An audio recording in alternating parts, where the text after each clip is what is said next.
Toshkent tumani axborot kutubxona markazi Vijdon qo'ng'irog'i kitobini tavsiya etamiz.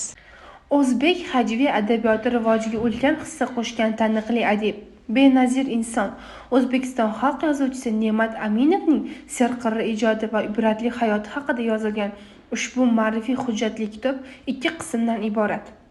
Birinchi qismda yozuvchining ibratli va yorqin hayoti, yaratgan asarlari, ularning tahlili va tarixi, adabiyotdagi o'rni haqida yangi ma'lumotlar, fikr-mulohazalar keng yoritilgan. Ikkinchi qismda esa yozuvchining tishi tegmagan hangomalari, kichik hajviyalari va uning kundaliklaridan, suhbatlardan olingan satrlardan namunalar berilgan. Ushbu kitob Ne'mat Aminov ijodining muxlislari, hajv ixlosmandlari va til adabiyot o'qituvchilari qolaversa, keng kulgisevar kitobxonlar omasiga mo'ljallangan. Aziz kitobsevar do'stlar, kutubxonamizga tashrif buyurib, ushbu kitobdan samarali foydalanishingizni so'rab qolamiz.